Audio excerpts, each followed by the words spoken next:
சரி திஷான் குளிச்சியா? நீ குளிச்சியா? உன்ட பிள்ளைய கழுவினியா? நீ குளிச்சு துடைக்க மாட்டா, தலையெல்லாம் துடைக்க மாட்டா, குளிக்க மாட்டா, ப்ரஷ் பண்ண மாட்டா, அப்படியே வந்து சாப்பிடுவா குடிப்பா.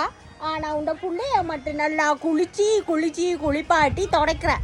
என்னத்தால துடைக்கிறா நீ இப்போ? பார்த்தீங்களா, அவனோட முகத்தையே ஒழுங்கா கழுவி குளிக்க மாட்டான். பல்லே விளக்கல, ஆனால் டீ குடிச்சாச்சு. என்ன டீ? ஏலக்காட்டி குடிச்சாச்சு. அவன் துடைக்கிற முகத்தை துடைக்கிற அந்த டவலால் இங்கே பாரு முகத்தை துடைக்கிற டவலால் என்னெல்லாம் செஞ்சுட்டு இருக்காது ஷானி. இது ஓவரா இல்லையாடா இது? இதான் நம்ம உயிரை பாதுகாக்குது. இதை ஒழுங்காக வச்சுக்கிட்டாதான் நல்லா.